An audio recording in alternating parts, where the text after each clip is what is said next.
All right, today we are jumping into a really provocative book, The Moor Who Taught the Devil by Frank Rodriguez. And trust me, it presents an argument about the origins of one of America's darkest chapters that is, well, it's challenging and for a lot of people completely new. So let's get right into it. Right out of the gate, the author hits you with the thesis for the entire book. This one sentence is the whole foundation of his argument. The idea that this ritual of public killing wasn't born in the American South, but was actually a system, a blueprint, passed down through empires. I mean, that's a claim that just stops you in your tracks, right? It forces you to rethink, well, everything. So, where does a story like this even begin?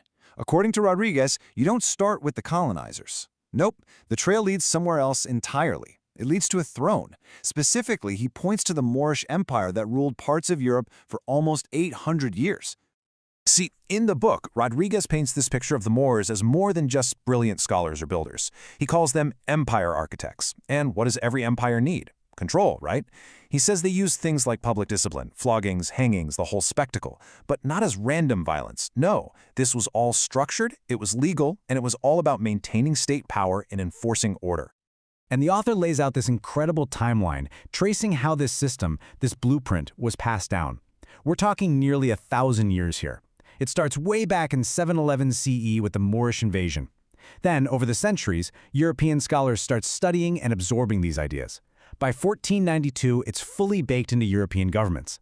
And then, well, by the 1600s, it gets exported straight to the Americas. Okay, so this is absolutely crucial. The author calls this the blueprint. It's a system of public punishment, sure, but look at the key words here. A visible, legal tool for imperial control. The way Rodriguez lays it out, the original blueprint was about enforcing state law on anyone who broke it. It wasn't about race. And this is where he really draws a line in the sand. On one side, you've got what he calls imperial discipline, the Moorish system. It was legal, structured, and targeted lawbreakers. But on the other side, racial terror.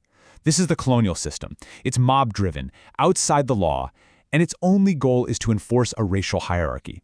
The methods might look the same on the surface, he's saying, but their purpose couldn't be more different. All right, so now we get to the absolute heart of the argument. The author calls it the devil's inversion. This is what he presents as the central crime, the moment everything went wrong. The way Rodriguez tells it, the colonizers took that machinery of public punishment, the rope, the public square, the whole spectacle of it all, and they kept it. The structure, he says. It remained.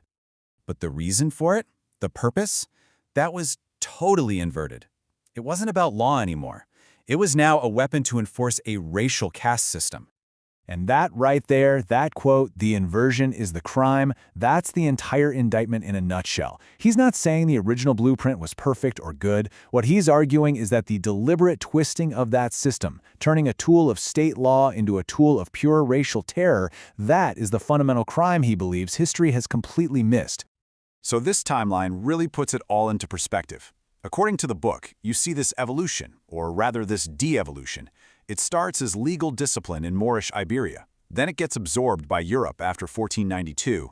And then, over the next few hundred years, it gets systematically twisted into racial lynching until it becomes this horrifyingly normal tool of white supremacy in the US. And look, this inversion wasn't just some abstract academic idea. Not at all. The author spends a huge part of the book spelling out the brutal, devastating, human cost of it all. Just look at this number. 4,743. That's how many lynchings were documented in the U.S. between 1882 and 1968 alone, a number the author gets from the NAACP's records. And over 3,400 of those victims, they were black. And as Rodriguez is quick to point out, we all know the real number is tragically, certainly, much, much higher. And the horror of that number just hits you even harder when you see the so-called crimes that were used to justify these murders. Looking at a white woman, speaking out of turn, not stepping off a sidewalk, trying to vote. I mean, these weren't legal proceedings. This was pure terror, based on nothing, all designed to punish any hint of a challenge to the racial order. Rodriguez makes a point to call these terror lynchings, a term he notes comes from the work of the Equal Justice Initiative. And that's so important because it gets to the core of it, right? The goal wasn't just to kill one person.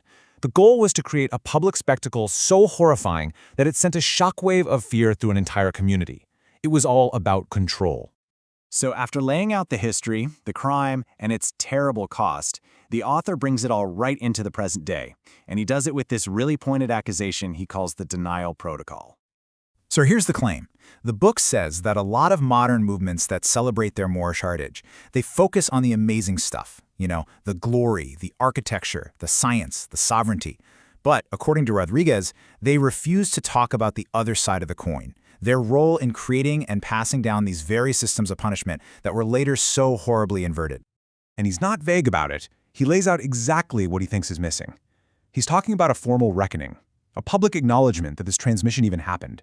He's asking where the educational curriculum is, a memorial to the victims, an institutional apology from any group that claims this direct lineage. Denial is not sovereignty. Silence is not protection. The throne must speak. Wow, that quote just says it all, doesn't it?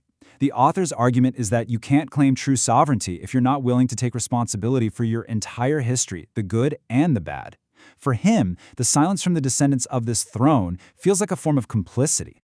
So, okay, after all that, why? Why write this book? What's the point of digging all of this up? Well, the author is crystal clear about his intentions. First off, he says this is not a history book. He says it's a rebuttal. And finally, he calls it a forensic indictment, like a prosecutor laying out a case, a collection of evidence that demands a verdict from the reader. And that leaves us with this really powerful final thought from the author. He claims this archive, the proof of all this, it wasn't lost.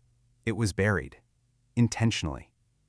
And that leaves us with his final challenging question to all of us. What does it actually mean to unearth it now?